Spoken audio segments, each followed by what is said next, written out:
Antes de que existieran los teléfonos que conocemos hoy, antes de las apps, del Internet móvil, del desbloqueo con huella o rostro, antes de que millones de personas vivieran conectadas 24/7, hubo un momento que dividió la historia en dos.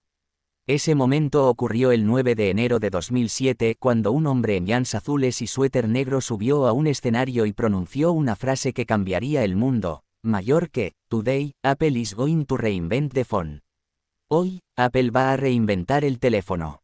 Pero para llegar a ese instante icónico tuvieron que pasar años de experimentos fallidos, discusiones internas, decisiones arriesgadas, noches enteras de trabajo y secretos tan grandes que ni siquiera dentro de Apple se sabía qué estaba ocurriendo. La creación del primer iPhone no fue una historia sencilla. Fue una batalla contra la tecnología disponible en ese momento, contra las compañías telefónicas, contra la competencia y, a veces, incluso contra las mismas ideas de Steve Jobs. Lo que estás a punto de escuchar es la historia completa, contada paso a paso, de cómo un proyecto casi imposible se convirtió en el dispositivo que cambió la vida moderna. Para entender el impacto del iPhone tenemos que viajar atrás al año 2001. En ese tiempo, los teléfonos eran máquinas simples, teclados físicos, pantallas pequeñas, funciones limitadas y cámaras que apenas servían. Los modelos más avanzados del momento eran dispositivos como el BlackBerry con su famoso teclado completo, los Nokia de la serie N, los Motorola RAZR, populares por su diseño delgado, eran buenos teléfonos, pero no eran computadoras. Eran herramientas de comunicación, nada más. Mientras esto sucedía, Apple estaba ocupada en otra cosa, el iPod. El iPod era la estrella. Tanto que representaba más del 40% de las ganancias de Apple en algunos años. Y eso generó un miedo dentro de la empresa, ¿y si un día un teléfono celular reproduce música igual de bien? Si eso pasaba, el iPod moriría. Apple lo sabía. Steve Jobs lo sabía. Así que, aunque Apple no tenía experiencia en telefonía, decidió investigar. Lo que descubrieron fue preocupante: las compañías telefónicas eran extremadamente difíciles de tratar, la tecnología móvil estaba atrasada, y los teléfonos eran dispositivos hechos para no cambiar demasiado.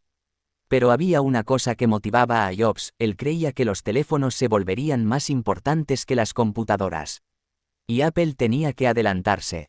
Antes de pensar en un iPhone como lo conocemos hoy, Apple intentó algo más simple: un iPod con funciones de teléfono. La idea parecía lógica, el iPod ya tenía una enorme rueda táctil, la Click Wheel, así que pensaron, ¿y si usamos eso para marcar números? Pero rápidamente descubrieron que era un desastre. Imagina marcar un número usando la rueda, girando y girando, pasando del 1 al 9 y al 0. Era incómodo, lento y para nada práctico. Aún así, Apple creó prototipos funcionales, algunos muy extraños, iPods que tenían un módulo de teléfono pegado, iPods que se abrían como un slider para revelar teclas, iPods con pequeñas pantallas extra, pero ninguno funcionaba bien. El proyecto estaba estancado. Y entonces ocurrió algo que cambiaría todo. Antes del iPhone, Steve Jobs quería crear un iPad. Pero cuando él imaginaba una tablet, quería que la pantalla se pudiera controlar directamente con los dedos, sin lápices ni teclados. Y esa idea requería algo que en ese tiempo era casi ciencia ficción: una pantalla multitáctil precisa y fluida. Un pequeño grupo secreto dentro de Apple estaba trabajando en esa tecnología. Era un laboratorio donde no se podía entrar sin autorización, y solo algunos ingenieros sabían lo que pasaba ahí dentro. Un día, uno de esos ingenieros llevó la pantalla multitáctil al cuarto donde estaba Steve Jobs. La conectó a un prototipo improvisado. Le mostró cómo arrastrar elementos, hacer scroll y tocar iconos con los dedos. Jobs quedó hipnotizado. Dicen que en ese momento no habló durante casi un minuto. Estaba pensando, imaginando posibilidades. Y ahí ocurrió el giro más importante de toda esta historia. Jobs dijo: mayor que, esto no es para una tablet. Esto tiene que ser para un teléfono. Así nació Proyecto Purple, el proyecto que acabó convirtiéndose en el primer iPhone. Una vez tomada la decisión, Steve Jobs creó un equipo ultra secreto llamado The iPhone Team, pero dentro de la empresa su nombre real era Proyecto Purple. A los ingenieros se les dijo que trabajarían tantos meses como fuera necesario, sin hablar con nadie, sin mencionar su participación y sin permitir fotos de nada. Tuvieron que mudarse a un piso especial en las oficinas de Apple donde pegaron un enorme letrero en la entrada que decía, Fight Club Rules, referencia a la película, la primera regla es que no hablas del club. Había seguridad en los pasillos. Se bloqueaban ventanas, no se permitía entrar con celulares externos. Las familias de los ingenieros no sabían exactamente qué estaban construyendo. Era prácticamente espionaje industrial pero hecho por Apple. Y aún así, Apple tenía un enemigo más grande, el tiempo. Steve Jobs quería un teléfono revolucionario. Los ingenieros querían crearlo, pero la tecnología del momento no estaba lista. Lo que sigue es la parte más complicada de la historia, cómo Apple logró unir piezas que parecían imposibles. Uno de los mayores problemas de la época era que las pantallas táctiles eran horribles. Eran lentas, poco precisas y casi siempre dependían de un stylus, un lápiz. Jobs odiaba los stylus. El equipo de Apple tenía que lograr algo casi mágico, una pantalla suave, respuesta inmediata, capacidad multitáctil real, brillo elevado, resistencia a rayones y que fuera lo suficientemente delgada, pero eso no existía en 2005. Así que Apple se lo inventó. Los ingenieros perfeccionaron la tecnología multitáctil por meses. Hicieron cientos de pruebas, diseñaron sensores invisibles al ojo humano. Calibraron el dedo y la presión para que la pantalla supiera interpretar cada toque. Se crearon prototipos tan frágiles que a veces se rompían con solo tocarlos un poco fuerte. Y entonces apareció otro problema, el plástico se rayaba con nada.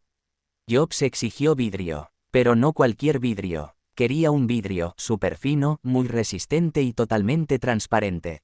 Eso tampoco existía, aún. Así que llamó a Corning, una empresa estadounidense que llevaba años experimentando con vidrios especiales. Tenían un prototipo de vidrio súper resistente llamado Gorilla Glass, pero nunca lo habían usado comercialmente. Jobs los convenció, y así, ese vidrio se convirtió en parte del primer iPhone. Otro gran obstáculo era el software. Los teléfonos del momento usaban sistemas muy simples como Symbian o Windows Mobile. Nada de eso servía para Apple. Así que Jobs tomó una decisión arriesgada, quería que el iPhone usara una versión pequeña de MacOS, el sistema de las computadoras Mac.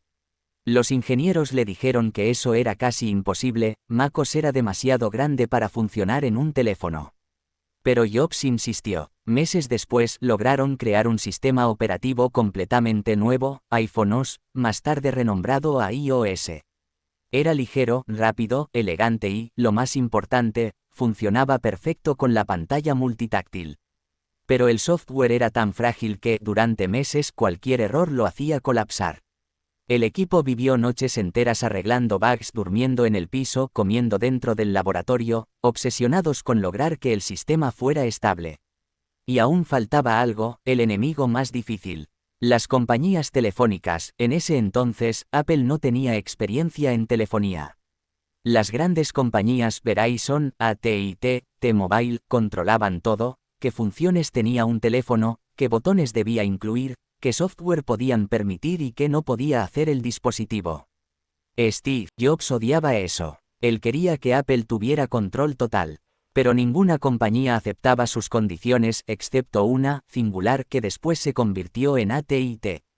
Singular hizo algo histórico, aceptó dejar que Apple diseñara lo que quisiera, sin interferir. A cambio, Apple le daría exclusividad del iPhone.